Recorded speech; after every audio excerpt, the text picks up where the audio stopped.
स्मरण कुछ क्षण के लिए करें और फिर कथा में प्रवेश करेंगे।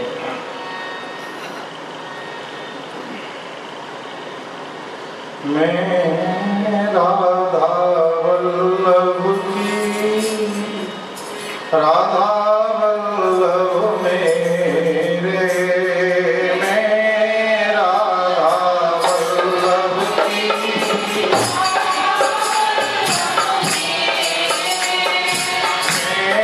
राधा वल्लभ की, राधा वल्लभ मेरे,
वल्लभ के राधा वल्लभ मेरे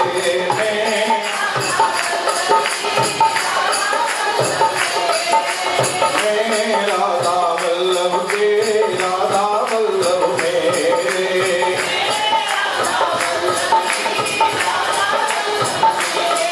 हम जन्म जन्म से तेरे राधा वल्लभ मेरे हम जन्म जन्म से हम जन्म जन्म से तेरे राधा वल्लभ मेरे हम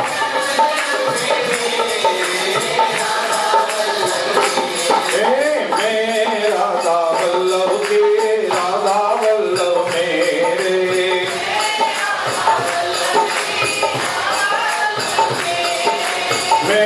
राधा वल्लभ के राधा वल्लभ मेरे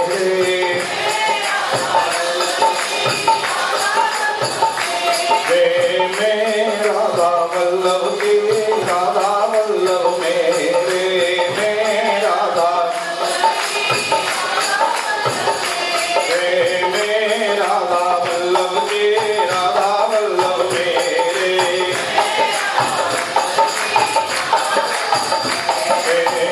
राधा वल्लभ के राधा वल्लभ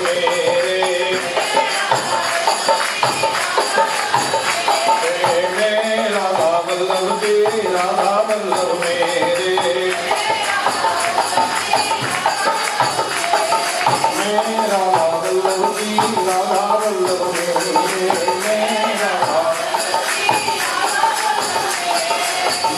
राधा वल्लभ की राधा वल्लभ मेरे राधा वल्लभ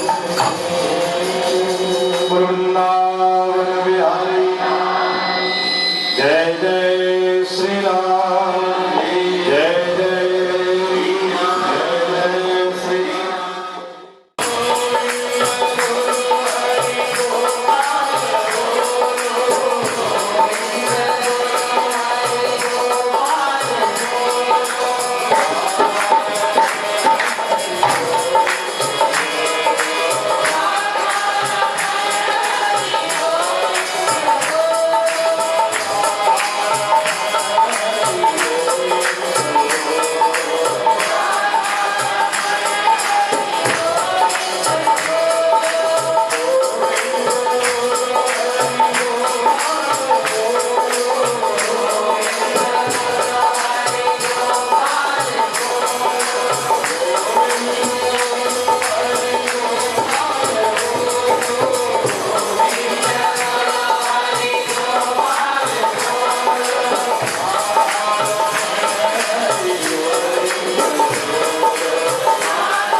जय जय श्री राम, जय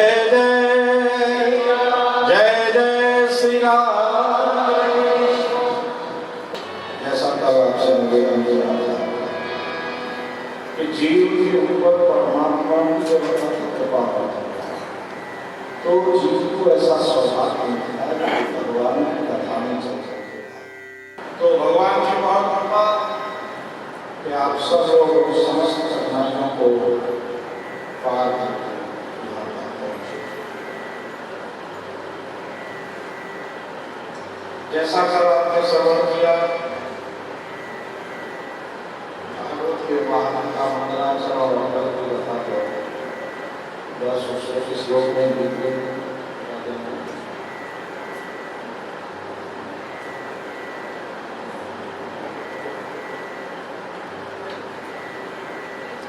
भागवत जी का प्रारंभ नमन से होता है। आप जानते हैं प्रभु को दो चीजें बहुत पसंद है, एक तो नमन और दूसरा सुमन। नमन का अर्थ क्या होता है? एक तो अर्थ होता है नमस्कार करना।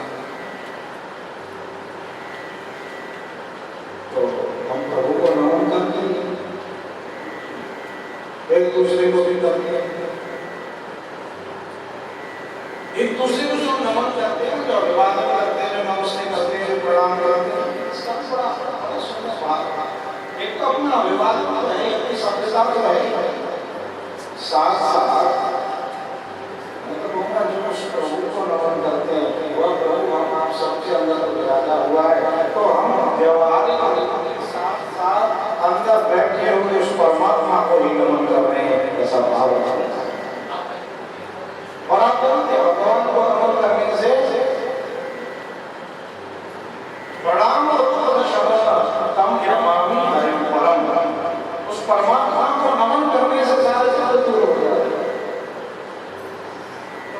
तो जगत को परमात्मा को नमन करें और जगत में किसी को नमन कर रहे हैं कि स्वभाव से करें कि मेरा गोविंद इसके हृदय में बैठा हुआ है। कितनी सुंदर बात हो कि हम सांस्कृतिक का अभिवादन भी कर रहे हैं, लोग रीति को भी करवा रहे हैं और साथ साथ अपने प्रभु को प्रणाम।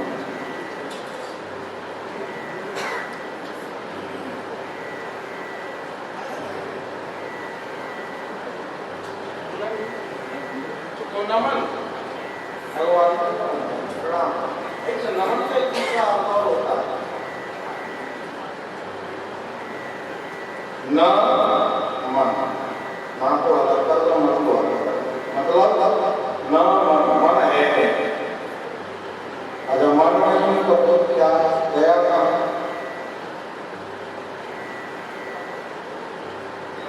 भगवान को वो भी बात नहीं है जिनके पास मन नहीं है। अगर जो जिनके पास मन नहीं है वो भी क्यों?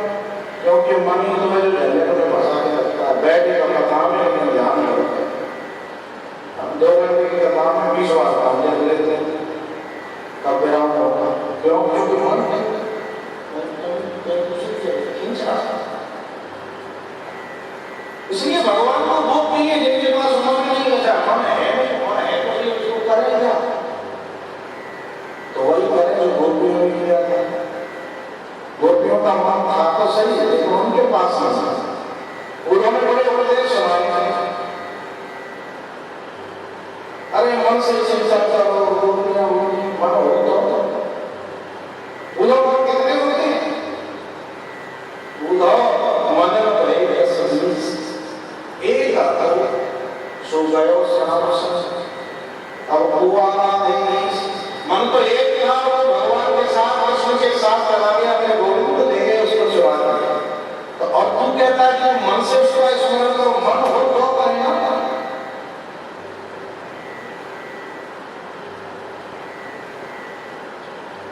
यानी मन हमारे पास वो गोविंद में लग गया है, और जिनका मन परमात्मा में लग जाता है वो प्रभु के प्यारे हो जाते हैं, वो प्रभु के प्रिय हो जाते हैं।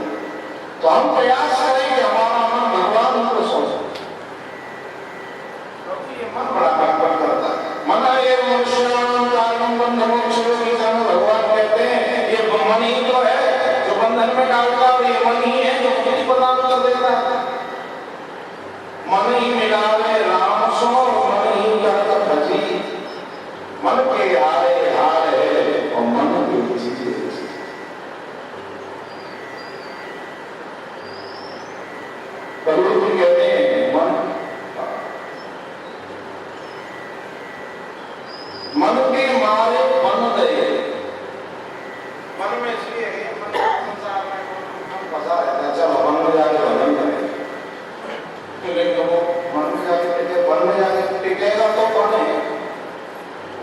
के बाद मारे बन गए सतीमान। कह कबीर मन लालची ये तो है तना। कहीं भी रुकता नहीं। तो जिस दिन हमारा मन भगवान को अर्पित हो जाए, सारी खटपट उसी दिन मिलती है। और जब मन उसको सौंप दिया, अच्छा संकल्प विकल्प जो मन में हमारे होते हैं ना, जो इच्छाएं हर पल इच्छाएं डालती रहती हैं, अब ऐसा कर लो, ऐसा कर लो, ये हो जाए, वो हो जाए, घर छोटा पड़ रहा है या बड़ा ले लो, अब वो भी छोटा पड़ रहा है, दो चार घंटे में और खरीद के खड़ी कर लो, अब ये और कर लो, वो और कर लो, ऐसा कर लो, जितने संकल्प विकल्प हैं ये मन का करता है, ये मन करता है।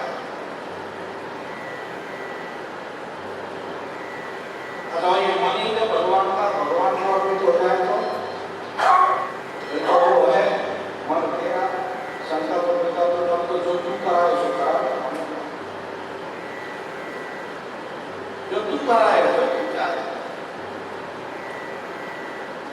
जैसे बंसी होती है ना, बंसी भगवान की बंसी। एक बार गोपियों ने भगवान कृष्ण से कहा, ये कन्हैया तुझे क्या लग रहा है, तू बहुत सुंदर है, जैसे मेरे पीछे पीछे कन्हैया सुंदर नहीं, क्या क्या सुंदर पिता हुआ पहनता हूँ, वोट मुकुट का पद धारण करता हूँ, और अगर सुंदर नहीं तो तारीफ क्यों नहीं होती पीछे। कोई गोपी बोलिए चल सुंदर है क्या काला बलूला, चले तो टेढ़ा, बोले तो टेढ़ा, क्या है, बोले तो फिर क्यों घूमिए। गोपियों ने बहुत सुंदर बात कही, कन्हैया हम तेरी एक बात से बड़ी प्रभावित हैं। कौन सी बात? वो बात ये है कि तू सबको निभा ले, तू निभाना चाहता है। हम जैसे भी हैं तू निभा रहा है। अच्छा प्रत्येक प्राणी ये तो चाहता है कि हमको निभा रहा। भक्त भगवान से चाहता है कि निभाओ, नौकर मालिक से चाहता है निभाओ, पति पत्नी आपस में एक दूसरे से चाहते हैं कि अब आई नहीं तो निभाओ। अच्छा नहीं निभाएंगे तो क्या करेंगे? वही करेंगे जो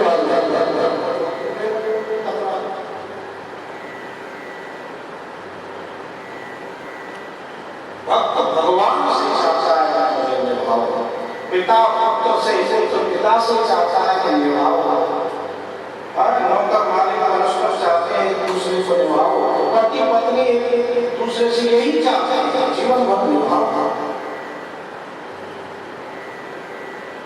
और अगर हम निभा लेते हैं तो समझो उस कृष्ण का हमारे अंदर है, नहीं तो भैया तकरार किससे? जरा जरा सी बात नहीं ये होता है, मैंने फोन किया आपने उठाया नहीं, सुनता ही नहीं हो, 4 घंटे से फोन कर रहे हैं, उधर से हो रहा है, कोई बात नहीं उठाया, तूने भी नहीं को उठाया है, चलो कोई बात से बात ना हो गया महाभारत सुन।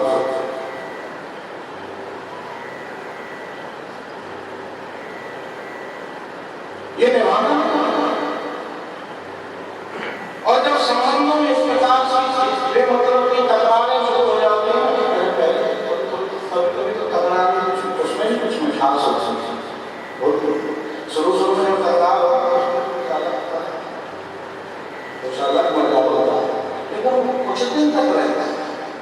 अब होता क्या है, धीरे धीरे पहले तो में हुई तकरार, प्रेम में हुई तकरार, प्रेम की तकरार नहीं होती, लेकिन धीरे धीरे वो स्वभाव बनता है।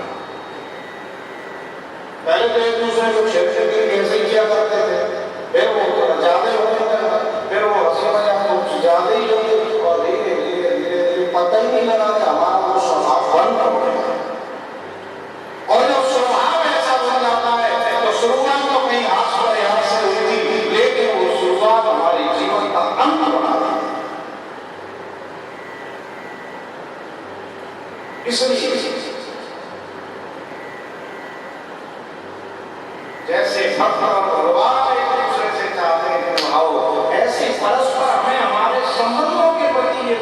निर्मल भाव रखना चाहिए हमें एक दूसरे को निभाना। वैसे होनी नहीं चाहिए ना, होई मनुष्य गलती का बदला बहुत सारा हो नहीं जाता है। कभी मैंने की, कभी आपने की, कभी आपने की, कभी मैंने तो वो भी आप कहते हैं कि लोगों को निभाना जानता है, खासियत ऐसी हो तेरे पीछे।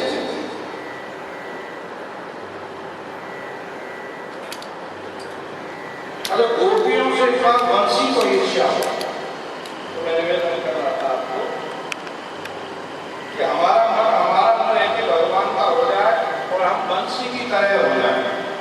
भगवान की जो बंसी है ना,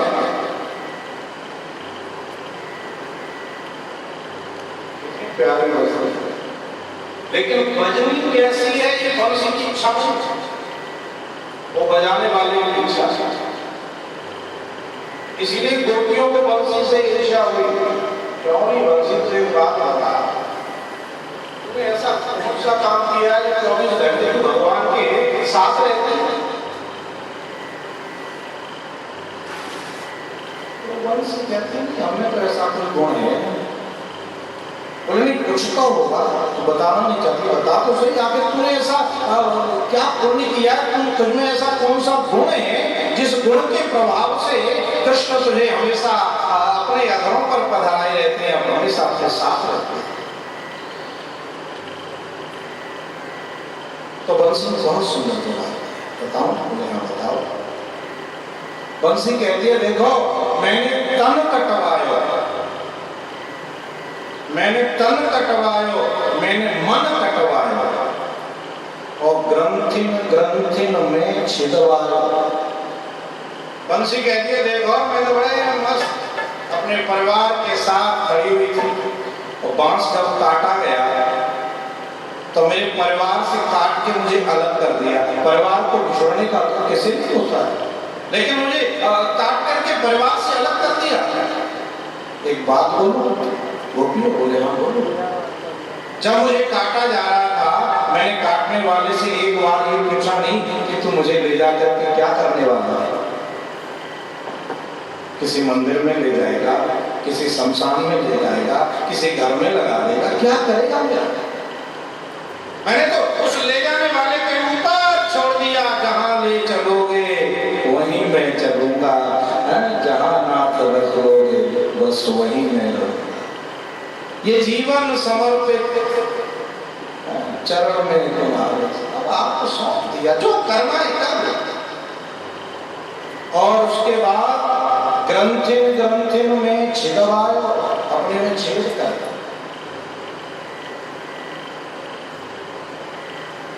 और उसके बाद भी अपनी कोई इच्छा नहीं।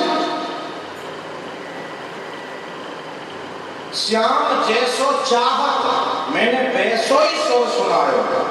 ये नहीं कि मैंने तो आज ये सो सुनाना है, गोविंद ने जैसी फूंक मारी बस मैं वैसी बच गई। वो उसकी इच्छा के ऊपर में बचती है, मेरी अपनी कोई इच्छा नहीं है, मेरा अपना कोई मन नहीं है। ते ही कारण गोविंद ने मुझे अधर्म पर पधराया। इसीलिए कृष्ण मुझे अपने अधरों पर हमेशा धारण किए रहते हैं, मुझे अधरामृत का पान कराते रहते हैं, क्योंकि मेरा अपना कोई मन नहीं है, कोई अपनी इच्छा नहीं है कि मैंने ऐसे बचना है, ये उसकी इच्छा है। तो हमारा मन, मेरा मन निवेदन इतना, हमारा मन हमारे पास नहीं है कि उस परमात्मा में लग जाए, उस बंसी की तरह से।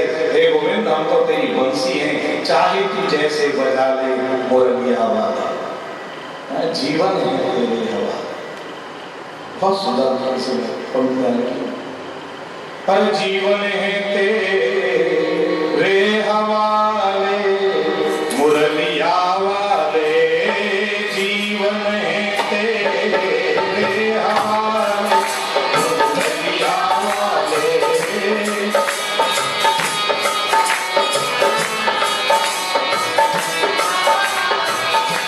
जीवन है तेरे हवाले मुरलिया वाले,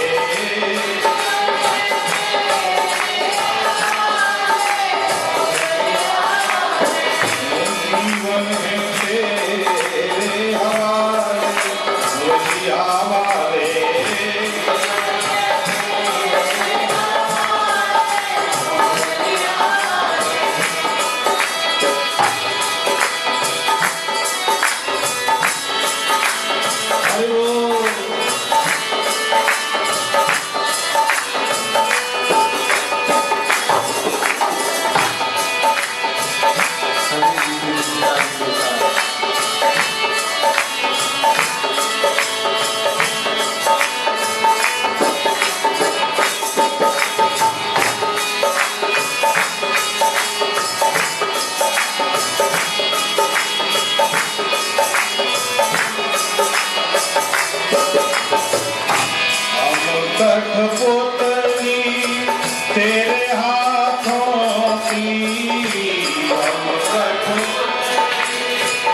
जो तू चाहे वैसे कर ले, चाहे तू जैसे न चाहे, हम कठपुतली तेरे हाथ।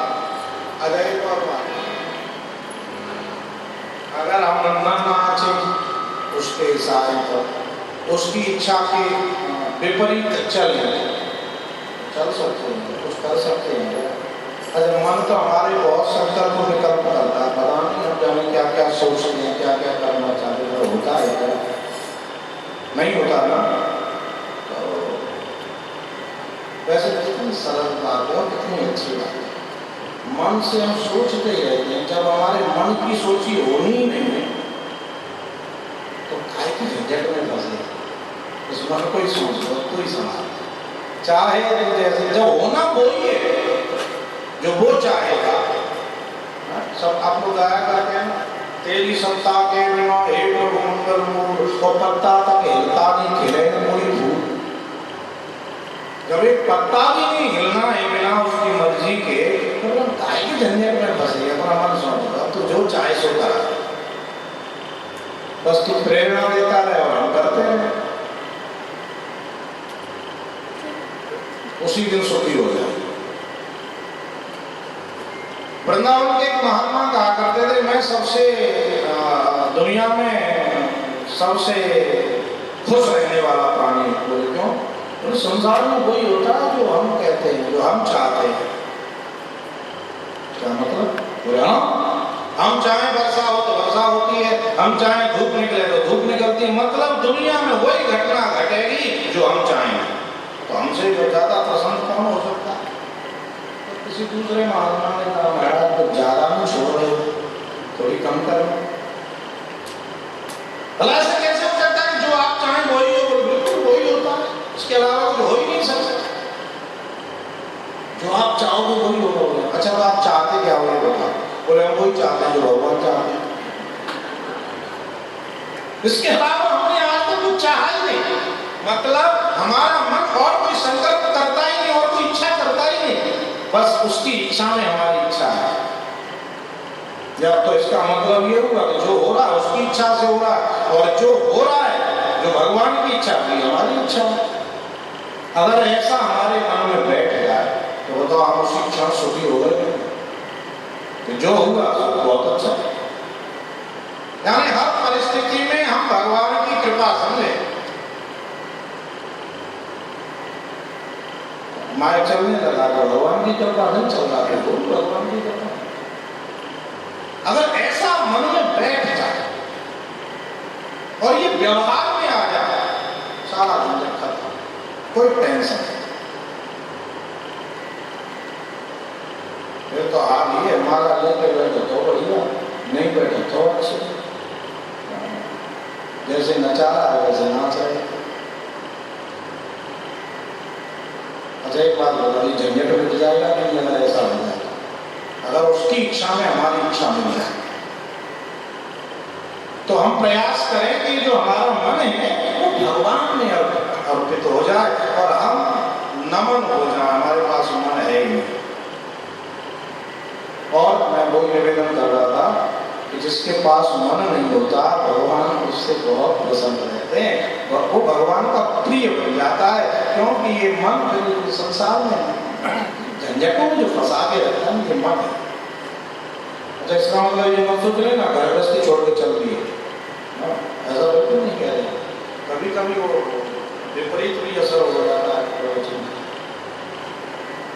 एक बार क्या हुआ, कोई स्वामी जी सत्संग में सुना रहे थे, बोले ब्रह्म सामने बैठा हुआ, मुझ में ब्रह्म तुझ में ब्रह्म, प्राणी और प्राणी मात्र में वो ब्रह्म को परमात्मा वेदांत का प्रवचन चल रहा था। तो शिष्य ने सुन लिया और ये बहुत अच्छी बात है, सामने ब्रह्म और सत्संग और हाथी चिंगारता हुआ आ रहा है, बिगड़े हुए हाथी के सामने वो भगत सत्संग सुन के चला जा रहा है। महावत ने आवाज लगाई, अरे दूर हट दूर हट दूर हट, हाथी बिगड़ गया है।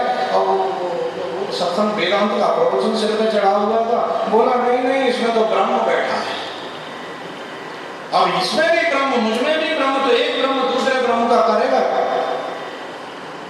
वो नहीं हटा, नहीं हटा, इतने में हाथी आया और उसने सूंड में उठाया और आराम से फेंक दिया बेचारे को, टूट गया हाथ पैर। और दूसरे दिन सत्संग में नहीं गया तो गुरु जी को थोड़ा चिंता हुई, तो रोज आने वाला था, आज क्या हुआ। तो खबर लगी किसी से, बोले वो किसी हाथी को पटक दिया। गुरु जी की इच्छा हुई चलो देख आते हैं, चेले से मिल के दवाएं। तो मिलने के लिए गए, पूछा अरे भाई ये तेरा हाथ कैसे हो गया। गुरु जी आपके प्रवचन से हो गया, प्रवचन से तेरा हाथ पैर टूटा, मतलब मैं समझा नहीं। अरे गुरु जी आपने तो कल प्रवचन में कहा था कि ब्रह्म सब में व्याप्त है, सब में ब्रह्म बैठा हुआ है, परमात्मा सब में बैठा है। तो हमने प्रवचन सुन के आ रहा था, बस सिर पे प्रवचन सवार था आपका, मैंने सोचा मुझ में ब्रह्म इसमें ब्रह्म, अब हाथी भी ब्रह्म ही है, तो एक ब्रह्म दूसरे ब्रह्म का क्या पता है। लेकिन उस ब्रह्म ने इस ब्रह्म को उठा के फेंक दिया और मेरे हाथ पर। गुरु जी बोले तुम्हारे मूर्ख, तुझे उस हाथी में ब्रह्म दिखाई दे रहा था, उस महावत में नहीं दिखाई दे रहा था जो तेरे को कह रहा था हट जा सामने से। उसमें भी तो ब्रह्म दिखाई देना चाहिए कि एक ब्रह्म कह रहा है कि हट जा, तो उसकी बात मान के हट जा। तो ये हाल क्यों होगा। तो मेरा निवेदन ये नहीं है कि हम घर गृहस्थी छोड़ के सब नहीं, हम कुछ करना ही नहीं है, भगवान कहेंगे आगे तो करेंगे, ऐसा नहीं। कर्म करने के लिए कभी भी मनाही नहीं है। भगवान ने जो शरीर दिया है, सुंदर रचना करिए भगवान ने, देखो कितना सारा मटेरियल इकट्ठा किया, कितनी बढ़िया सारी बिल्डिंग तैयार करी परमात्मा ने, बढ़िया पूरा टेंट पेंट करके ऐसा बना के था मौज का।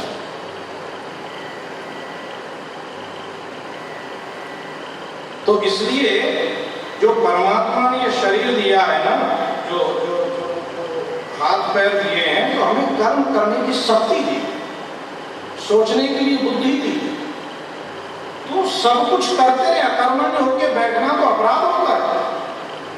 कर्म तो प्रत्येक प्राणी को करना ही चाहिए, लेकिन कर्म करते हुए अपने आप को एक तो कर्ता नहीं मानना है कि ये मैं कर रहा हूं, और दूसरा अपने उस कर्तव्य में, अपने उस कर्म में परमात्मा को शामिल करना है। प्रभु आप प्रेरणा देते रहो और मैं आगे बढ़ता हूं। कभी भी अकर्मण्य होकर बैठना कार्पण्य दोषों पहत स्वभाव। गीता में भगवान कह रहे हैं अर्जुन से, अर्जुन जो अपने कर्तव्य का पालन नहीं करता वो कायर है और उसको पाप लगता है। इसलिए कर्म तो करना ही चाहिए, लेकिन उस कर्म में एक तो विचार करते रहे कि हमें क्या करना है क्या नहीं करना है। अच्छा, इस बात को सब जानते हैं कि अच्छा क्या है और बुरा क्या है, किसी को सिखाने की आवश्यकता नहीं है, सब जानते हैं। बहुत समझदार है, वो अलग बात है। तो स्वार्थवश कई बार जानते हुए भी हम वो कर जाते हैं जो नहीं करना चाहिए। अंदर से एक आवाज हमको बोलती है, नहीं तू गलत मार्ग पे जा रहा है, मत करे। भला कौन सा चोर नहीं जानता जो हम करने जा रहे हैं चोरी है, और जो कर रहे हैं वो पाप है, सब जानते हैं। लेकिन फिर भी मन के वशीभूत होकर के वो उस काम को करते हैं। तो हिता नहीं तो पशु पक्षी जाना, पशु पक्षी भी जानते हैं बुरा क्या है और अच्छा क्या है। एक बात बताऊं, कुत्ता भी जानता है। अब यहाँ तो नहीं, यहाँ तो घर में लोग पालते हैं, उनके यहाँ होता है। इंडिया में हम देखते हैं एक कुत्ते को, एक तो आप कुत्ता घूम रहे हो 2-4 बार में, तो उस कुत्ते को आप रोटी डालें। अगर आप रोटी डालेंगे कुत्ते को, कुत्ता ऐसे नहीं खाएगा। पहले उस रोटी को देखेगा, फिर आपको देखेगा, फिर रोटी को देखेगा, फिर आपको देखेगा, फिर पूछेगा। मतलब जानना है क्या, वो आपको देख करके पूछेगा करके आपका थैंक यू बोल रहा है, आपको धन्यवाद कर रहा है। तुरंत नहीं खाता वो आपका धन्यवाद कर रहा है कि आपने मुझे रोटी दी, और फिर वहीं बैठ करके बड़े आराम से उस रोटी को खाए। लेकिन थोड़ी बात को दूसरी तरह से देखो, वही कुत्ता वही रोटी आपके घर में से और करके किचन में घुस जाए और चोरी करके ले जाए, तो वहां बैठ के खाए, आपका धन्यवाद करेगा नहीं। वो पूछेगा कि धन्यवाद नहीं करेगा, वो तुम दबाएगा, रोटी मुंह में देगा और भाग जाएगा, और कहीं एकांत में जाकर छुप करके खाएगा कि वो डंडा लेके पीछे आ रहा है। मतलब क्या, मतलब ये कुत्ता भी जानता है कि ये रोटी ईमानदारी की है और ये रोटी बेईमानी की है, चोरी। जब कुत्ता इतना समझदार है तो आदमी कितना होगा, सोचो। इसका मतलब अच्छा और बुरा सब जानते हैं, न्याय अन्याय सब जानते हैं, लेकिन मन के वशीभूत होकर के लालचवश हम वह कर बैठते हैं। अंदर से आवाज आती है, आपकी आत्मा बोलती है तू गलत मार्ग पर जा रहा है, लेकिन हमारे संस्कार जब थोड़े भी ठीक होते हैं तो हम रुक जाते हैं, क्योंकि अंदर से कोई रोकता है, और जो कोई रोक रहा है वही प्रभु की प्रेरणा है। वह परमात्मा आपको सावधान कर रहा है, गलत मार्ग पे जा रहा है बेटा, मैंने तुझे कर्म करने के लिए भेजा तो है, लेकिन तुझे बुद्धि दी है निर्णय लेने के लिए कि क्या करना है और क्या नहीं करना। तो हमें उस समय उस प्रभु की प्रेरणा को पहचानना चाहिए और उस मार्ग से बचना चाहिए। तो निवेदन में ये कर रहा था कि मेरा मतलब ये बिल्कुल नहीं कि कर्म छोड़ करके भगवान करा रहे, भगवान ही करा रहे। आपको इतना स्वस्थ शरीर, सुंदर शरीर इसीलिए दिया है, वरिष्ठ शरीर, जाओ कर्म करो, कर्म योगी बन करके जियो जीवन। लेकिन प्रेरणा मेरी, प्रभु की प्रेरणा से हम आगे बढ़े। देखिए जीवन का आनंद, और इतना सब कुछ करने के बाद भी अपने आप को उसका कभी मालिक मत समझो। तो जो हम कर रहे हैं, मैंने ये कर लिया, मैंने इतना बड़ा बिजनेस खड़ा कर लिया, क्या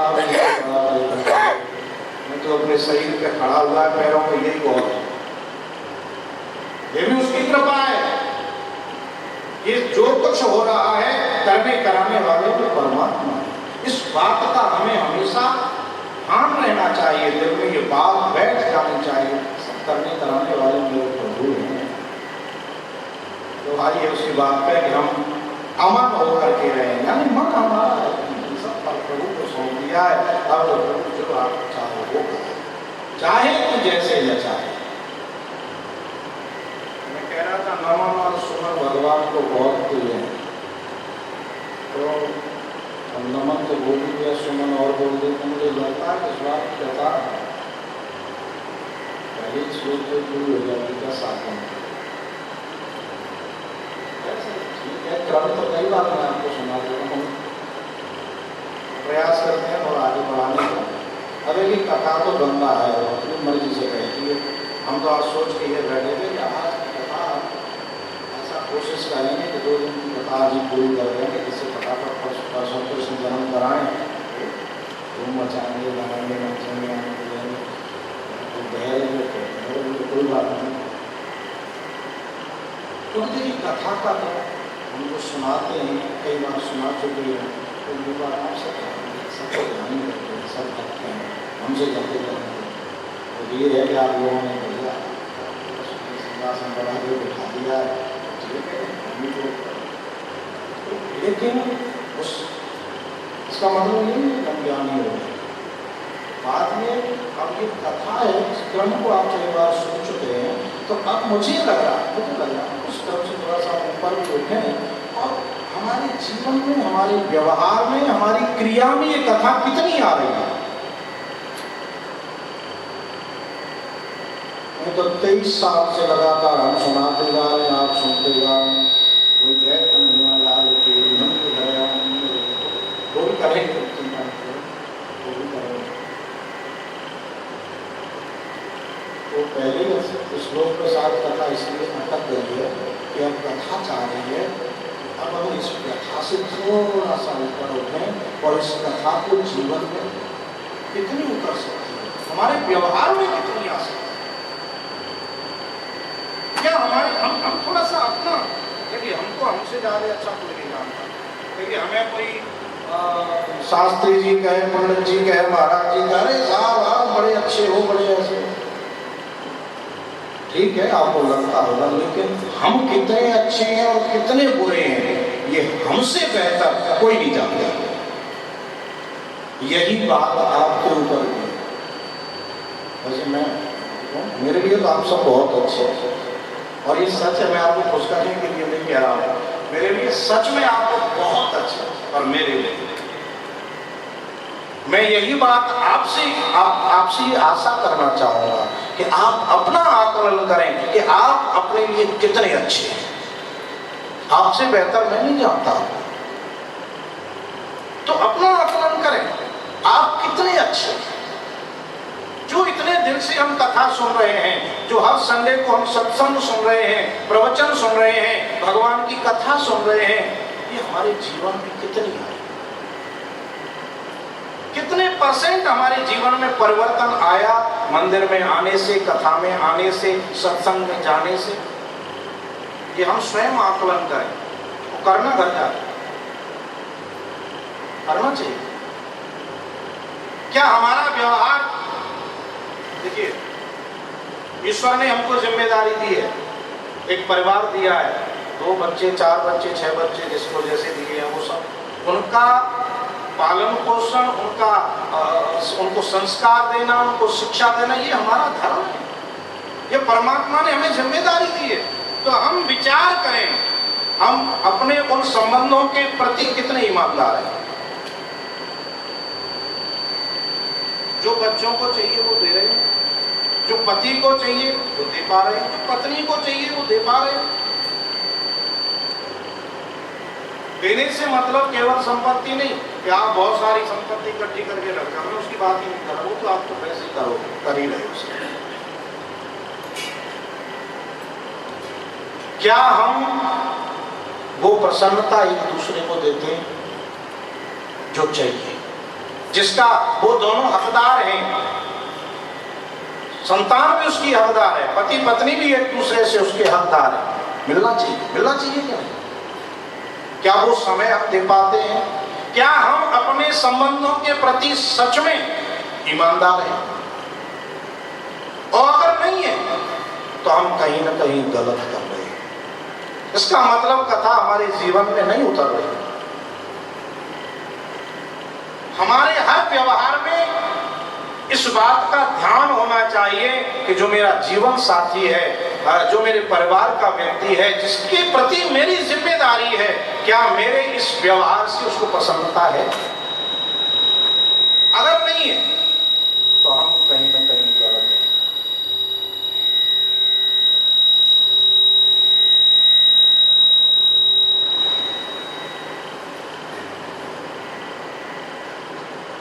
फिर अभी हम वहां नहीं पहुंचे जहां हमें पहुंचना चाहिए। तो कथा सबसे पहले ये सिखाती है, अरे साहब देखिए, जब हम इन कथाओं से, सत्संग से, एक दूसरे के साथ से, अगर हम परिवार में रहते हुए 4-6 लोगों को प्रसन्न नहीं कर सकते तो भगवान को क्या प्रसन्न करें?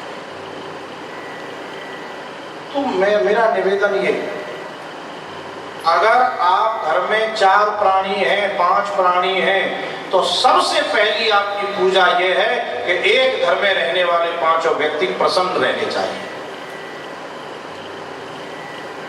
ये नहीं वो काम से आए वो अपने रूम में चले गए, बच्चे काम से आए अपने रूम में चले गए, एक दूसरे की शक्ल नहीं देख पा रहे हैं। ठीक है, परिस्थिति जो है, लेकिन कोई ना कोई एक रास्ता ऐसा निकल सकता है कि एक दूसरे को समय हम कब और कैसे दे सकते हैं। और आज ये मैं देख रहा हूं, ये थोड़ा सा हमने अपनी आवश्यकताओं को इतना बढ़ा लिया, इतने सिर पर इतना बोझ रख लिया है कि एक दूसरे के लिए समय नहीं है। पति पत्नी को समय नहीं दे पाती, पत्नी पति को समय नहीं दे पाता, माँ बाप बच्चों को समय नहीं दे पाते, और एक समय आता है कि फिर बच्चों के पास माँ बाप के लिए समय नहीं होता, और तब हम अपना माथा ठोकते हैं कि हमने किया क्या। तो माफ करना, गलती बच्चों की नहीं है, गलती हमसे शुरू हुई, क्योंकि जब उनको समय चाहिए था तब हमारे पास नहीं था, और आज हमको चाहिए और उनके पास नहीं। इसमें बुराई क्या है? स्वीकारो है, लेकिन तब कड़वा घूंट लगता है। इसलिए आज की कथा ये सिखा रही है हमें कि हम घर में 4 प्राणी 5 प्राणी रह रहे हैं, तो बस अगर एक दूसरे की प्रसन्नता का ध्यान रखते हैं, मेरे मुंह से कोई ऐसा शब्द भी नहीं निकले कि मेरे घर के प्राणी को बुरा लग जाए, मेरे घर का देवता रूठ गया, मेरे घर की देवी रूठ गई, मेरा घर का गोपाल रूठ गया, मेरा छोटा सा बालक रूठ गया, तो मेरे उस शब्द से फायदा क्या हो? अरे जिस परिवार के लिए हम दिन रात मेहनत करके बस खून पसीना बहा करके धन कमा रहे हैं, सारा समय लगा रहे हैं, सारी ऊर्जा नष्ट कर रहे हैं, और उसी परिवार के व्यक्ति को एक खराब शब्द बोल करके हम दुखी कर रहे हैं, तो हम क्या कर रहे हैं? हमको पता ही नहीं हम कहाँ जी रहे हैं। तो सबसे पहला निवेदन मेरा कि अगर हमारे व्यवहार में इतना परिवर्तन आ जाता है कि मेरे घर का हर फूल खिलता हुआ दिखे, घर में जाए, बच्चे मिले, बच्चे चहकते हुए आए, खिलखिलाते हुए आए, उस घर का कुछ अलग आता है। पत्नी आए, पति प्रसन्न मिले, पति आए, पत्नी प्रसन्न मिले, प्रसन्नता से अगर दरवाजा खोल करके चाय का कप बना करके दे, समझो भगवान खुश हो गए। मैं सच कह रहा हूं। अगर घर में रहते हुए प्राणी, जिनके साथ हम जीवन यापन कर रहे हैं, एक घर में रह रहे हैं, और उनको हम प्रसन्न नहीं कर पा रहे हैं, भगवान को मक्खन लगा रहे हैं, आरती घुमा रहे हैं, कुछ नहीं होगा। भगवान कहेगा पहले एक दूसरे को तो प्रसन्न कर लो, मैं तो बैठा हूं, तेरे साथ ही हूं, तेरे अंग संग हूं, कहीं दूर थोड़ा ही हूं। अरे आपस में प्रसन्न रहना तो सीखो, मैं तो प्रसन्न हूं बेटा।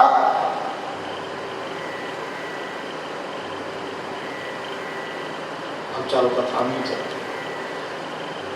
नमन, तो हमारा मन भगवान में अर्पित हो जाए,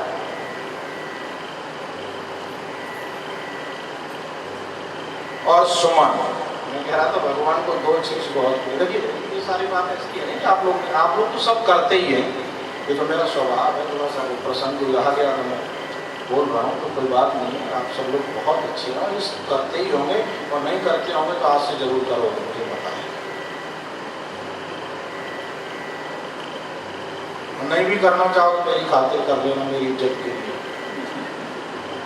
क्योंकि मुझे पता है आप सब प्रेम करते हो मुझसे। तो बाद में दक्षिणा देते हैं ना, आज दक्षिणा में यही दे जाए, बाद में मत देना, कि हम एक दूसरे को घर में प्रसन्न रखेंगे। ऐसा कोई व्यवहार, ऐसी कोई क्रिया, ऐसा कोई शब्द नहीं लाएंगे जिससे कि घर में रह रहे एक व्यक्ति को खराब हो। अच्छा, बात ठीक लग रही है? बता दे। अच्छा, मुझे ये नहीं लग रहा मैं कथा कर रहा हूँ, सच में मुझे ऐसा लग रहा है हम घर में के चर्चा कर रहे हैं।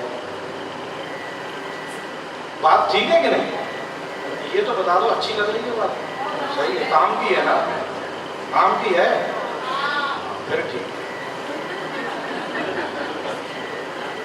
हाँ, और सचिन जी कह रहे हैं उधर से के पास आ रहे, आप लोगों को ठीक लग रहा है ना? तो सारी जिम्मेदारी इस मंडल की थोड़ी है संभालने की। अच्छा, एक और बात है, हमारा जो समाज है ना वो पुरुष प्रधान, वैसे आदमी भी ऐसा नहीं, सेवा तो खूब करता है बेचारा, प्रकट नहीं करना चाहता। कोई बात नहीं है, भगवान को मतलब में स्वीकार तो कर ही लो, जो बात ठीक है ना, आप करें नहीं मुझे पता। विशाल जी क्या कह रहा हूँ, ठीक कह रहे हैं, जय हो। मैं सबसे कह रहा हूँ, हाँ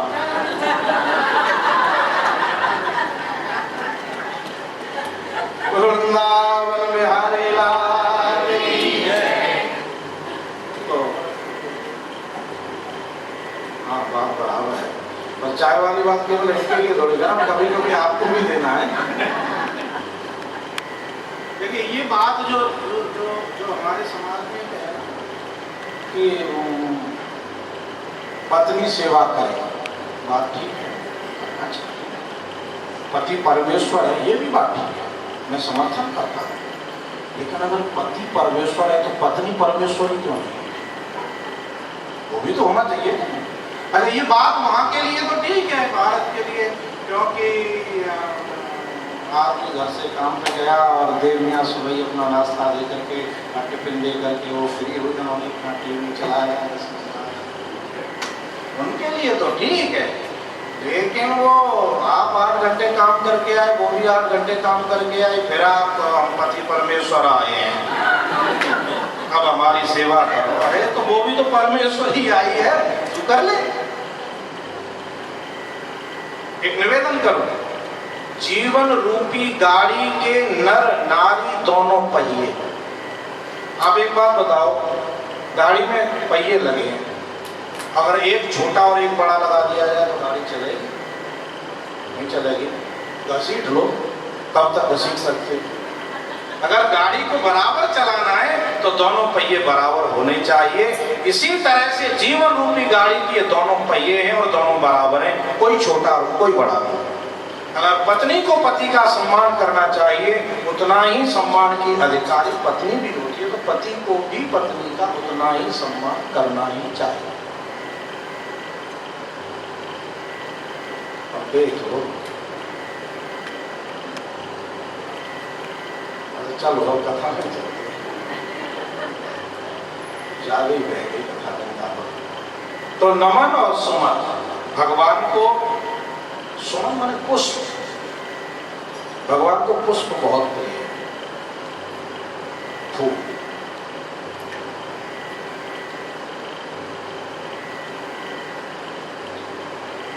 और दूसरा अर्थ है सुमन का सुंदर मन। जानते सुंदर मन कौन सा होता है? जो मन भगवान की भक्ति में जुड़ जाए वही मन सुंदर हो जाता है। और मन अगर सुंदर हुआ तो आप भगवान के प्रिय बने।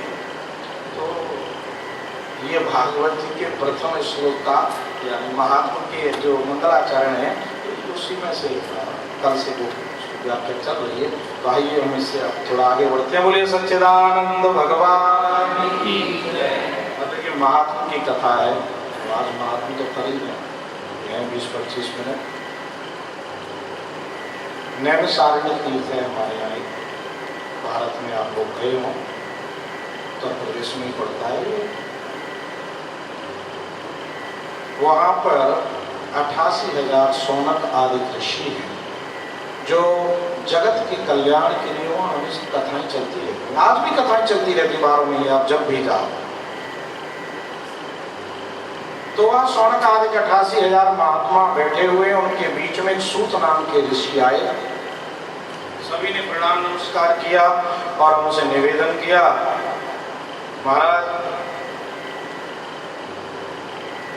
आपका जो ज्ञान है ना, वो करोड़ों सूर्यों के समान है, लेकिन आपके ज्ञान में और सूर्य के प्रकाश में एक अंतर है। क्या? बोले सूर्य का जो प्रकाश होता है ना, वो बाहर के अंधकार को नष्ट करता है, लेकिन आपका जो ज्ञान रूपी प्रकाश है वो हृदय के अंधकार को नष्ट करता है। हमारे अंदर जो अज्ञान रूपी अंधकार भरा है, इसको नष्ट करता है। आप कृपा करके हमें ऐसी कोई कथा सुनाएं जिससे हमारा मन प्रभु के चरणों में लगे। संसार में लोग जो नाना प्रकार के दुख भोग रहे हैं, उनका दुख दूर हो और वो प्रभु के चरणों की प्राप्ति करें। लेकिन उन महात्माओं ने ये कोई प्रश्न नहीं किया कि महाराज आप आए हो तो कोई साधन बताओ, कोई ऐसा एक अनुष्ठान बताओ जो लक्ष्मी मिले, धन की प्राप्ति हो जाए। भारत के ऋषि हैं, ऐसा प्रश्न कर रहे हैं कि महाराज ऐसा कोई ये कथा सुनाओ, ऐसा कोई अनुष्ठान बताओ, ऐसी कोई विधि विधान बताओ कि उसको करें तो हम, लेकिन दुख दूर हो जाए दुनिया वालों। और जो संसार के लिए, संसार के दुख को दूर करने के लिए कुछ क्रिया करना चाहे, ऐसे तो संत ही हो सकते हैं। और एक नहीं, दो नहीं, 88,000 महात्मा, संकल्प एक ही। सूत जी बड़े प्रसन्न हुए।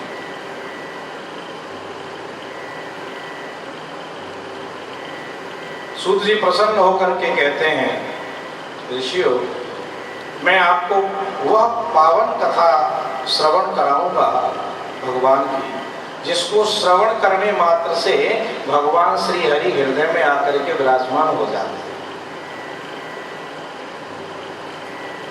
और जानते हो देवताओं, जानते हो ऋषियों, वो कथा अमृत से भी महंगी है, देवताओं को दुर्लभ है। उस समय का प्रसंग है जब राजा परीक्षित को सुखदेव भगवान ये कथा सुनाने के लिए तैयार हुए, तो देवता लोग हाथों में अमृत का कलश लेकर के आ गए। सुधा कुंभम गृहीत्वैव देवा देवस्तत्र समागम।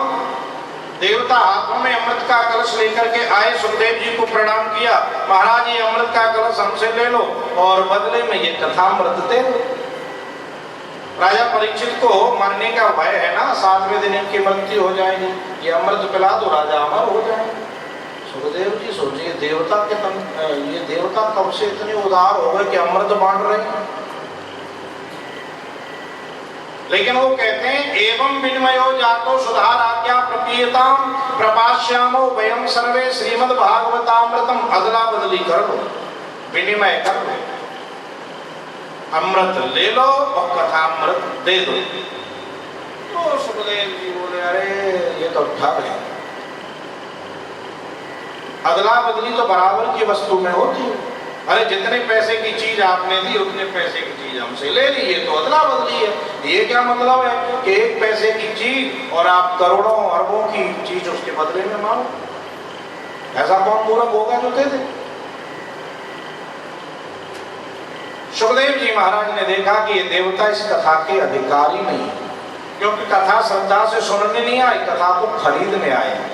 इसका मतलब अधिकारी तो नहीं है, और कथा तो हमेशा अधिकारी को मिलनी चाहिए। अनधिकारी जान करके देवताओं को कथा नहीं सुनाई, देवता लौट गए। देवताओं ने जाकर के ब्रह्मा जी से शिकायत करी, महाराज देखो अमृत के बदले में कथा नहीं मिली। और राजा परीक्षित कथा सुन के मुक्त हुए जा रहे हैं। ब्रह्मा जी ने कहा चलो परिणाम तो देखें, परिणाम क्या होता है। परिणाम हुआ राजा की मुक्ति हुई। तो ब्रह्मा जी ने सत्यलोके तुलाम बद्ध्वा तोलयत साधनान्यजः, सारे साधनों की तुलना करी, तराजू लगाया, एक पलड़े में भागवत जी को रखा, दूसरे पलड़े में अन्य जप तप व्रत अनुष्ठान सारे साधन रख दिए, लेकिन भागवत जी का पलड़ा भारी रहा। क्यों भारी रहा? क्योंकि भागवत कोई ग्रंथ नहीं, साक्षात नारायण का स्वरूप है। तेनेयम वाङ्मयी मूर्ति प्रत्यक्षा कृष्ण एव ही, ये तो साक्षात कृष्ण स्वरूप है। जब भगवान श्री कृष्ण धराधाम छोड़ के गोलोक धाम जा रहे थे ना, तो उनके मित्र उद्धव ने आकर के कहा, प्रभु आप जा रहे हैं, कलयुग आ जाएगा, फिर ये धर्म किसकी शरण में जाएगा, हम लोग कहाँ जाएंगे? भगवान बोले, उद्धव चिंता मत करो, हम कहीं नहीं जा रहे हैं, आज से इस भागवत में हैं। और ऐसा कह के भगवान ने अपना दिव्य तेज श्रीमद् भागवत में निहित कर दिया। यानी भागवत साक्षात कृष्ण है। भागवत की पूजा से कृष्ण की पूजा का फल होता है। इसलिए मैं तो निवेदन करूंगा, हर घर में भागवत होनी चाहिए। भागवत जी रखो, पढ़ सकते हो तो एक श्लोक डेली पढ़ लो, कुछ नहीं तो मंदिर में रखो, पूजा ही करो, कृष्ण की पूजा का फल मिलता है। प्रयास करो, अगर रोज नहीं समय मिले तो संडे को चलो नहा लोगे, श्लोक पढ़ लो। लिखा है श्लोकार्धम श्लोक पादम, एक श्लोक पढ़ सके, आधा श्लोक पढ़ सके, वो आधा भी नहीं, आधे में से भी आधा पढ़ लो तो भी मेरा कन्हैया प्रसन्न होता है। भागवत घर में है, मतलब कृष्ण घर में बैठे।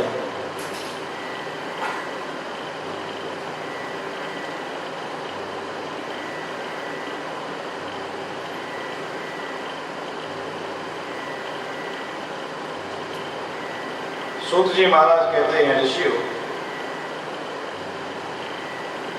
सबसे पहले ये भागवत जी की कथा देवर्षि नारद जी ने कराई। उसमें सुनने वाले एक नारद और सुनाने वाले चार, सनक, सनंदन, सनातन और सनत कुमार। आप सोचेंगे नारद बाबा तो ऐसे महात्मा हैं, 2 घड़ी से ज्यादा कहीं ठहरते नहीं है, तो भला कथा कैसे करें? तो सुनी होगी 7 जगह। तो बड़ा सुंदर एक प्रसंग आता है। एक बार का प्रसंग है, सनक, सनंदन, सनातन, सनत कुमार चारों ऋषि बद्रिकाश्रम से में आए हुए हैं। नारद जी इधर से गए हुए हैं, तपस्या आरंभ करना चाहते हैं, पर नारद जी का चित्त बड़ा उदास है। सनत कुमारों ने देखा नारद को, नारद जी ने उदास मन से प्रणाम किया। सनत कुमारों ने पूछा, अरे नारद जी क्या बात है, कैसे उदास दिख रहे हैं? एक बात है, व्यक्ति का चेहरा है ना, वो अंदर के सारे भाव प्रकट करता है। आपके चेहरे से पता लग जाता है आप कितने खुश हैं, कितने उदास हैं, थके हुए हैं, प्रसन्न हैं, क्या वो सब कुछ चेहरा बता दो। तो नारद जी का चेहरा जब सनत कुमारों ने देखा तो पूछा, क्या बात है नारद जी, आप कैसे उदास दिखाई दे रहे हो? आपको देख करके तो ऐसा लग रहा है गत वित्तो यथा जन, जैसे किसी लोभी आदमी की संपत्ति लुट गई हो। और भैया संपत्ति तुम साधुओं के पास होती क्या है जो लुट गई? क्योंकि साधुओं की संपत्ति तो केवल भगवान का नाम है। साधुओं की संपत्ति तो यही है ना, साधु तो यही गाते हैं, हमारो धन संतों का धन, भक्तों का धन तो प्रभु का नाम है, तो लुट क्या गया?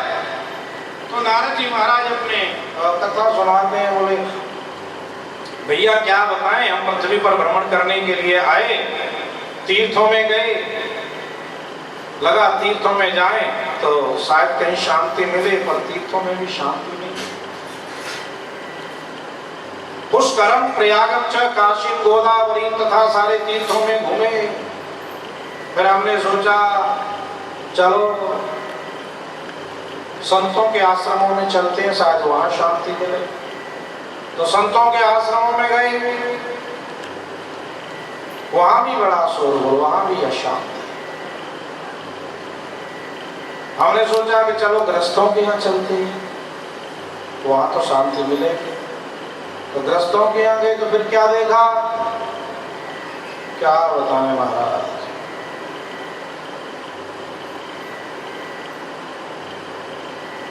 घर में पति पत्नी आपस में बेमतलब नहीं झगड़ते,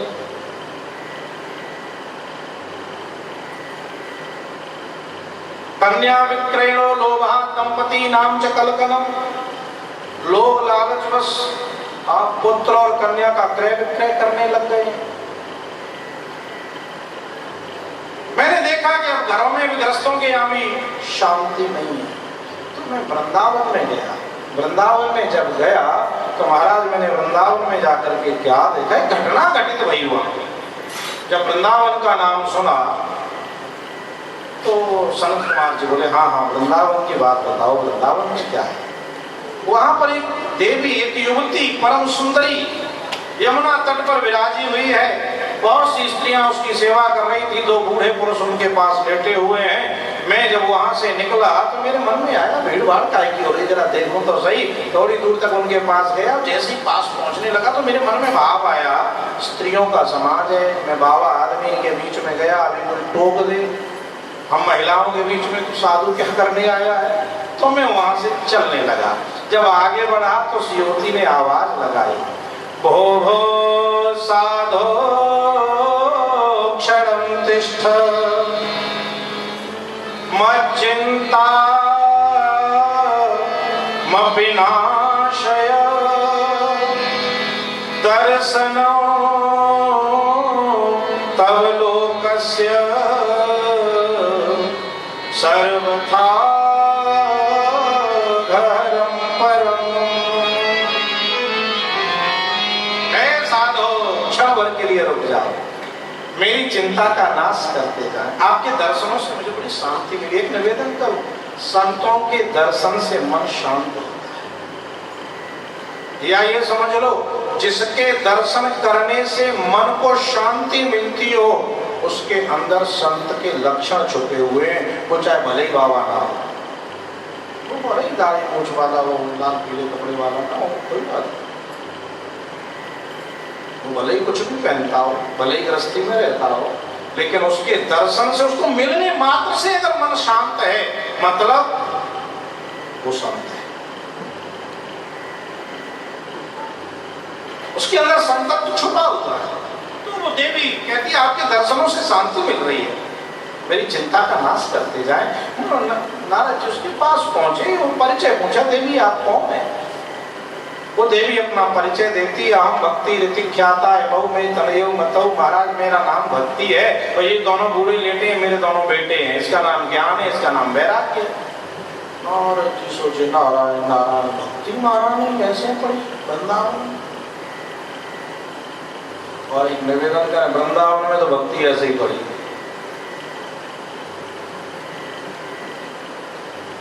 इसलिए तो देख, जैसे आप वृंदावन में जाते हैं, जैसे वृंदावन की सीमा में प्रवेश करते हैं, आप चाहो तो न चाहो तो राधे राधे कमल में जाएगा ही जाएगा। वहां का रिक्शे वाला भी ये नहीं कहेगा हटो, अगर राधे राधे। अच्छा आश्चर्य कैसा है, आप तुरंत समझ जाएंगे राधे राधे क्यों कह रहा है। ये वहां की भक्ति है, मतलब भक्ति वहां कण कण में बसी हुई है। इसलिए तो भक्त लोग यही कहते हैं, प्रभु हमारे ऊपर कभी कृपा करो तो वृंदावन का वास हो। बहुत सुंदर भाव किसी ने लिखा है, मोहे वृंदावन धाम बसाले रसिया हो, बसाले रसिया मीठी बांसुरी के कान सोना दे रसिया।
श्री राधे।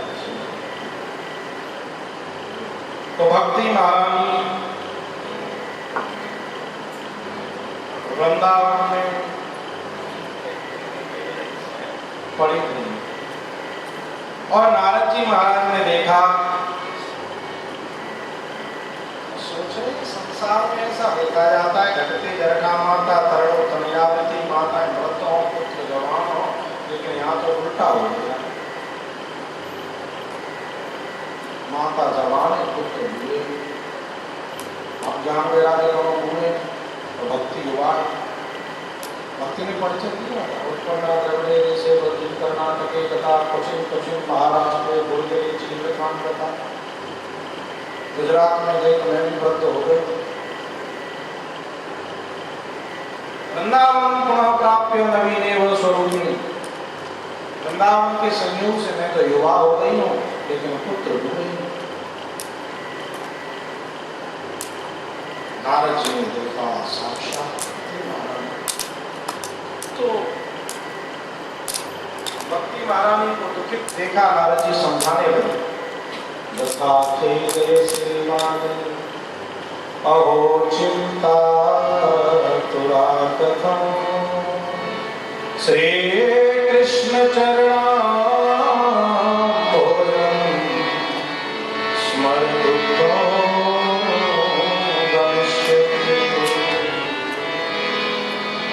देवी घबराओ नहीं, चिंता न करो। देखिए आप अपना दुख किसी संत सदगुरु के पास जाकर के कहेंगे तो उसके पास कोई सुख का पैकेट नहीं रखा है, जेब में से निकाल के जा बेटा हो गया सुख, ऐसा नहीं। ऐसे आजकल बड़ी पैकेट मिल रहे हैं सुखों के, सच वो कृपा बरस रही है। और तो और पानी पूरी खाने से भी कृपा मिलती है।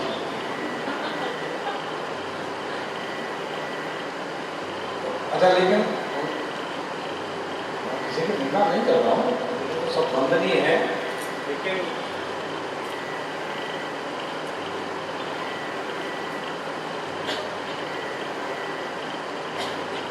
संत के पास सुख का पैकेट नहीं होता तो वो आपको पकड़ा है। और अगर हम ऐसे सुख के पैकेट लेने के लिए जाते हैं तो उसको हम अंधविश्वास कहते हैं। वही अंधविश्वास है और क्या? अरे तेरे कर्म से तो दुखी होगा, तेरे कर्म से तो सुखी होगा। अगर तेरे कर्म को हम मेट करके सुख का पैकेट दे दें तो कर्म का क्या मतलब है?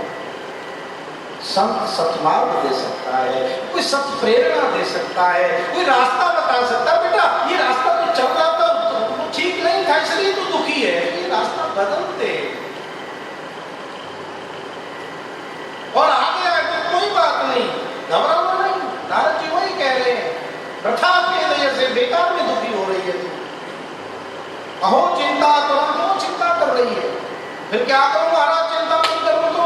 बोले श्री कृष्ण चरणाम भोगम स्मर, मेरे गोविंद के चरणों का स्मरण कर, दुखम गमिष्यति, दुख चला जाएगा। भगवान के चरण के स्मरण का ऐसा प्रभाव है कि दुख चला जाता है।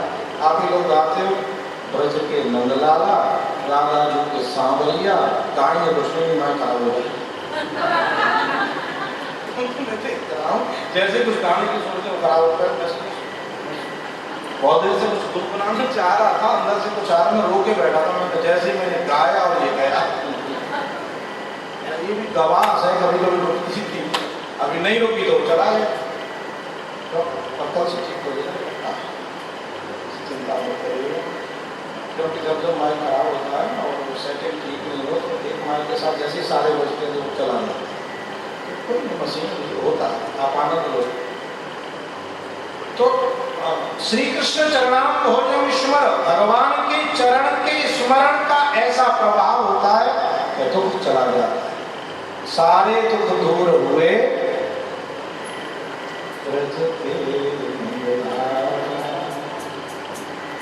राधा जी के सारे दुख, अब मेरे मन होने से खराब हो जब से तेरा नाम लिया। मतलब भगवान का स्मरण करेंगे तो दुख चला जाएगा। ये भागवत की वाणी है। ये संत नारद की वाणी में अपनी तरफ से नहीं दे रहा, जितना कुछ सुना रहा हूं अपनी तरफ से तो कुछ सुनाया ही नहीं। ये तो सब व्यास जी लिख के रख रहे हैं हजारों साल पहले, वही सब उन्हीं का प्रसाद आपको दे रहे हैं। नारद जी ने हजारों साल पहले ये बात कह दी भक्ति महारानी को कि भगवान के चरणों का स्मरण करो, दुखम गमिष्यति, दुख चला जाएगा, छूमंतर हो जाएगा, कोई सुख का पैकेट और नहीं देगा। उसके लिए नारायण का नाम आपको जपना पड़ेगा। आजकल तो लोग ये भी काम किराए पे करा रहे हैं, पंडित जी दक्षिणा दे देंगे, हमारे लिए भजन कर दो, दक्षिणा तो वो तो ठीक है, हमको कहाँ से चले, वो तो ठीक है, लेकिन नाम जब तो कम से कम खुद करो नहीं, वो तो खुद करो। अब नाम जब भी वो भी पैसे से खरीद रहे हैं, वो स्वयं भजन तो कम से कम करना चाहिए। तो अगर करेंगे तो दुखम गमिष्यति, दुख चला जाएगा। अब आप सोच लो, जब दुख आए तो हम सुख का पैकेट लेने यहाँ से टिकट करा के इंडिया जाएं, उधर से पानी पूरी खा के आए, या यही बैठे बैठे राम नाम जपें और दुख जाए, फैसला आपके हाथ में। ये फ्री का काम है, उसमें समय भी लगेगा, शक्ति भी लगेगी, संपत्ति भी लगेगी, आप चाहे जो करो। ये केवल भटकाव है, मैं किसी की निंदा नहीं कर रहा हूँ, मेरे लिए सब आदरणीय है और सब भगवान का मार्ग बताने वाले, भक्ति मार्ग पे, आध्यात्म मार्ग पर हैं, जुड़ेंगे, किसी अच्छे सत्पुरुष से जुड़ेंगे, कोई अच्छी शिक्षा ही देगा, लेकिन आपका दुख दूर हो जाएगा, ये आपका भ्रम है। आपका दुख आप स्वयं दूर कर सकते हैं और कुछ करना नहीं है उसके लिए, कहीं जाना नहीं है, कहीं भटकना नहीं है, केवल अपने घर में जो तुमने ठाकुर बिठा रखा है बस उसके सामने बैठ जाओ, जो भी मन की भड़ास है सब निकालो, सब उसको सुना दो। बैठा है तो पता नहीं कितना परेशान है, उसको सुना, गुस्सा भी करो, मैंने कहा वो उससे तो सुना, और फिर बैठ कर दुख चला जाए, दुखम गमिष्यति। अगर दुख आए तो तुलसी पर घर जाएंगे, दुख न कहियो रोए, कौन लगा के मेरी फ्रेंड को मत बताना मैं बहुत दुखी हूँ, कुछ नहीं करेगा, 10 लोगों को और आगे बताएगा, देखा अब आया पहाड़ के। आप कई लोग ऐसे भी होते हैं जो आपके दुख को देख करके खुश होते हैं, और उससे बड़ा दुष्ट कोई हो नहीं सकता। तो किसी से रोने की जरूरत नहीं है, अगर रोने का मन करे प्रभु के सामने बैठ जाओ, वो तो सारा दुख। तो नारद जी ने भक्ति महारानी को ये उपदेश दिया, ज्ञान वैराग्य को जगाने का प्रयास किया, लेकिन जागे नहीं। वेद पाठ सुनाया, ज्ञान वैराग्य के लिए खुली, पाठ बंद कर दिया, तो दोनों फिर सो गए। नारद जी बोले मैं पाठ सुनाता हूँ तो जगते हैं, बंद कर देता हूँ, सो जाते हैं, क्या करें। आकाशवाणी हुई, नारद जी आपको इसके लिए कोई सत्कर्म करना चाहिए। वो सत्कर्म क्या है वो तुम्हें कोई महात्मा बताएंगे। अब नारद जी महात्माओं से पूछने लगे, किसी ने कुछ बताया नहीं तो बद्रिकाश्रम चले गए, मैं तपस्या के द्वारा पता करूंगा कि सत्कर्म क्या है।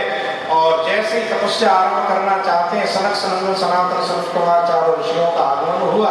नारद जी ने उनका सारा वृत्तांत बताया, महाराज आप आ गए, आप ही बता दो सत्कर्म है क्या। तो संतों ने, चारों कुमारों ने बताया, भैया नारद वो सत्कर्म कुछ और नहीं है, श्रीमद् भागवत जी की कथा है। सत्कर्म सूचको नूनं ज्ञान यज्ञ श्रुतो बुधहि, विद्वान लोग भागवत कथा को ही सत्कर्म कहते हैं। ये करो आप, इसके करने से भक्ति महारानी का दुख दूर हो जाएगा। और नारद जी के सनत कुमारों के कहने से नारद जी ने हरिद्वार में आनंद घाट पर जाकर की ये कथा कराई। विश्व की पहली भागवत सुनने वाले अकेले श्रोता नारद और सुनाने वाले 4, सनत सनंदन सनातन और सनत कुमार। थोड़ी देर में ये चर्चा चारों ओर फैल गई, ऋषि मुनि आने लगे और तीर्थ आने लगे और वहां भागवत कथा हुई। सनत कुमार जी कथा का वर्णन करते हैं, एक श्लोक की व्याख्या हो पाई कि देखिए भागवत कथा का असर हुआ, भक्ति महारानी के पुत्र ज्ञान वैराग्य दोनों युवा हो गए। और कितनी दूर असर हुआ, कथा हरिद्वार में हो रही है, भक्ति महारानी वृंदावन में है, दोनों पुत्रों को साथ लेकर के कथा पांडाल में आकर के प्रकट हो गई। बोलिए वृंदावन में भक्ति महारानी आई ना, सनत कुमार ने कह दिया आज से आप भक्तों के हृदय में निवास करो। भक्ति महारानी ने भक्तों के हृदय को ही अपना निवास स्थान बना लिया। और आप जानते हैं जहाँ भक्ति है वहाँ भगवान है। भगवान भक्ति सूत्र से, भक्ति के धागे से बंधे हुए हैं, इसलिए भगवान का निवास भी आपके हृदय में ही है। लेकिन पहले आपको भक्ति बिठानी पड़ेगी हृदय में। अगर भक्ति को बिठा लेंगे तो भगवान अपने आप आ जाएंगे। भक्ति महारानी प्रकट हुई तो भगवान भी प्रकट हो गए। नारद जी महाराज ने जब ऐसा प्रभाव देखा, संत कुमारों से कहा, अरे देखो हमने भागवत की कथा का महात्मा हाथ जाना है महाराज, एक बात बताओ, भागवत की कथा सुन के किसी संत का उद्धार हो तो कोई बहुत बड़ी बात नहीं है। हम पूछना ये चाह रहे किसी पापी का उद्धार हो सकता है क्या? हाँ जरूर हो सकता है, क्यों नहीं। तो आत्मदेव ब्राह्मण की कथा सुनाई जो तुंगभद्रा नदी के किनारे पर आत्मदेव रहता है। कथा आप सब परिचित हैं। जिसकी पत्नी का नाम धुंधली था, उसकी कोई संतान नहीं थी, किसी महात्मा ने प्रसाद दिया, वो प्रसाद उसने खाया नहीं, गाय को खिला दिया और अपनी बहन का बेटा ले लिया, उसका नाम धुंधकारी रखा। और गाय ने जो फल खाया उसके परिणाम स्वरूप एक बालक का जन्म हुआ, उसका नाम गौकर्ण रखा गया। कथा बहुत प्रसिद्ध है। गौकर्ण पंडितो ज्ञानी, धुंधकारी महाकाल, धुंधकारी महामूर्ख राक्षस हो, सारे जितने अवगुण है सब उसमें आ गए। गौकर्ण विद्वान हो, दान लोग जैसे थे उसके, बाकी सभी मनुष्य।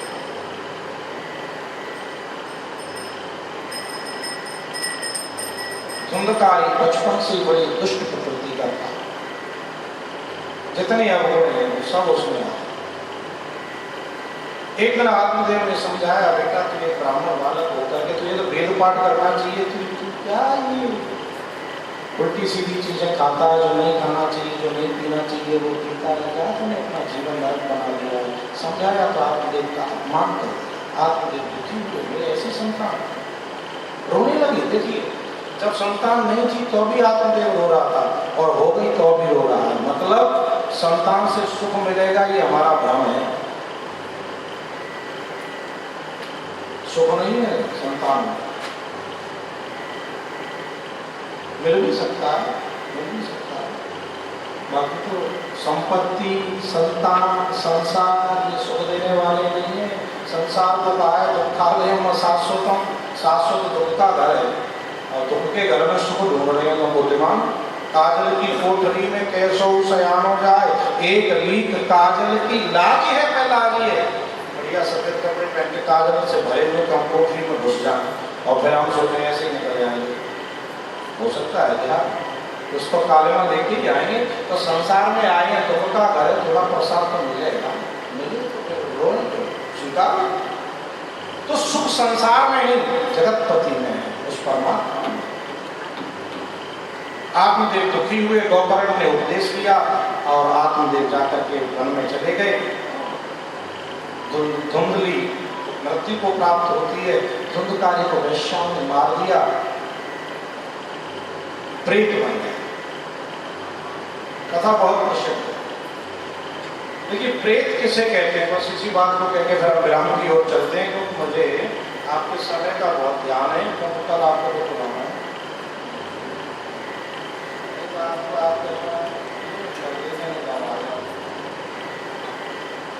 लेट नहीं करेंगे, बस 5 मिनट में हम विराम कर रहे हैं।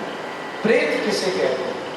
प्र-इत कथा तो आप परिचित है, बस हम 1 मिनट में ये बात समझ लें। अर्थात जीवन में एक तत्व है प्राण और दूसरा तत्व है इच्छा।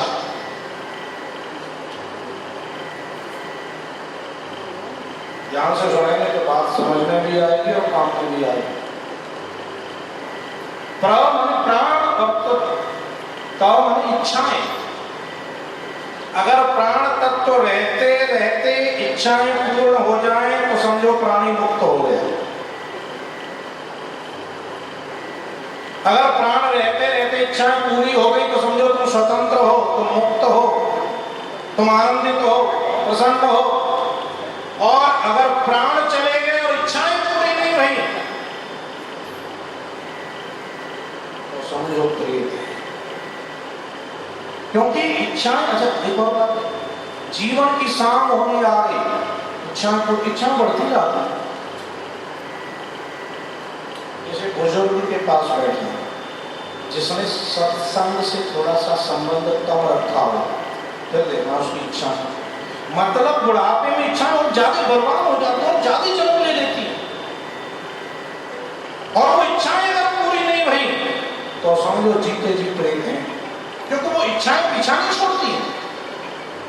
इसलिए इच्छाएं हमारी जीते जी पूरी हो जानी चाहिए और इच्छा भी उतनी ही करनी चाहिए जितनी पूरी हो सके।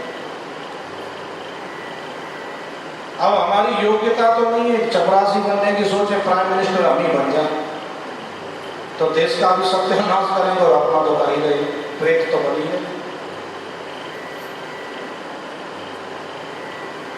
तो जीते जी प्रेत हैं हम मुक्त नहीं है। और एक निवेदन करें, अगर हम उतनी ही इच्छाएं पालें और उतनी ही इच्छाओं को पूर्ण कर लें तो समझो हम जीते जी मुक्ति को पाए। फिर आप आराम से कहते हो मुझे कुछ नहीं चाहिए, प्रभु आपने बहुत दिया और जो मिला वो पर्याप्त है, इससे ज्यादा मुझे कुछ चाहिए नहीं था, कभी नहीं चाहिए था। जो आपने दिया आपका बहुत धन्यवाद, इससे ज्यादा मुझे कुछ नहीं चाहिए। जो प्राप्त है वही पर्याप्त है और जिसके लिए वो पर्याप्त नहीं उसके जीवन में केवल दुख ही दुख व्याप्त है। इसलिए अगर दुख से मुक्त होना है तो इच्छाओं को थोड़ा समेट लो, इच्छाओं थोड़ा कम कर लो, नहीं तो हम धुंधकारी तो मरने के बाद प्रेत बना, हम तो अभी से प्रेत है। ये इच्छाएं पीछा नहीं छोड़ती व्यक्ति का। और ये देखिए विडंबना कैसी है, एक इच्छा पूरी नहीं होती, चार पैदा हो जाता है और बेमतलब। देखिए आवश्यकता पूरी होनी चाहिए, आवश्यकता परमात्मा हर किसी की पूरी करता है, लेकिन आवश्यकता में और इच्छा में अंतर है। पेट में भूख लग रही है, भोजन चाहिए, ये आवश्यकता है, लेकिन 5 स्टार होटल में खाएं ये इच्छा है, आवश्यकता नहीं। अरे तू घर में रूखा सूखा जैसा दाल होता देगा भी बनता है। शरीर पे कपड़े नहीं, शरीर पे कुछ चाहिए ढकने के लिए तो कपड़े चाहिए, ये आवश्यकता है।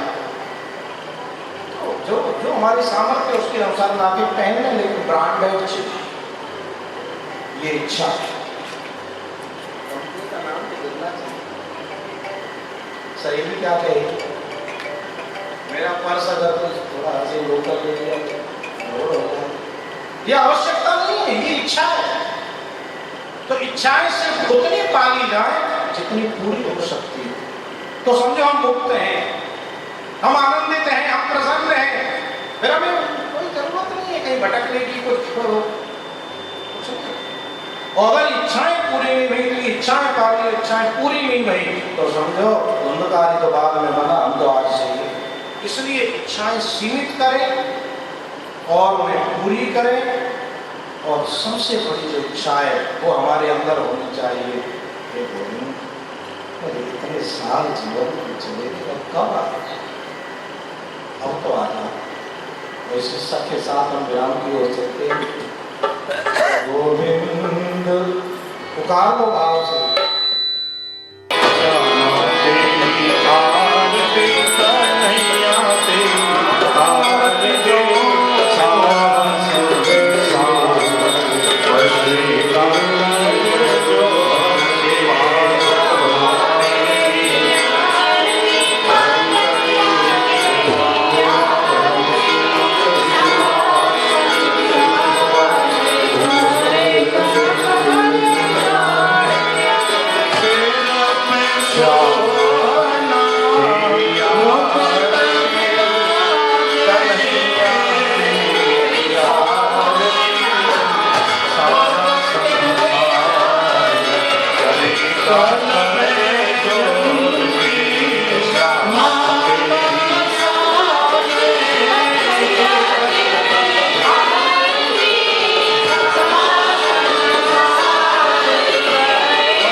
त्वमेव सर्वम् मूकं करोति वाचालं पङ्गुं लङ्घयते यत्कृपातमहं वन्दे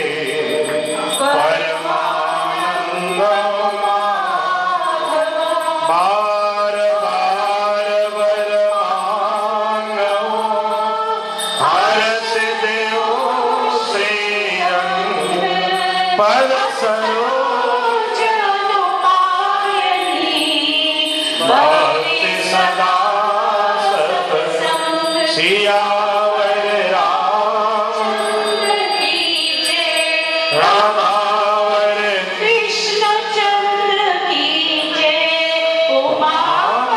महादेव की जय पवन सुत हनुमान की जय बोलो भाई सब संतन की जय बोलो भाई सब भक्तन की जय अपने अपने गुरुदेव ईष्टदेव महाराज हे माई मेरी सचिया जो तारी माता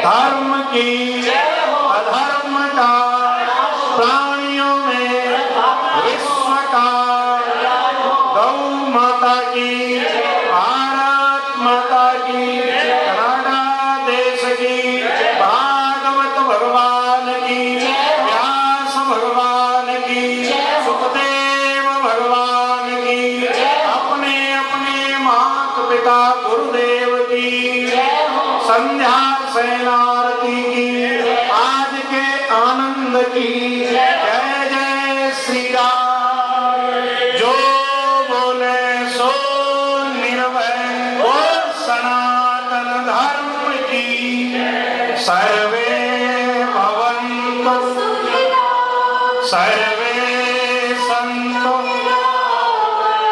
सर्वे भद्राणि मा कश्चित् दुःखभाग्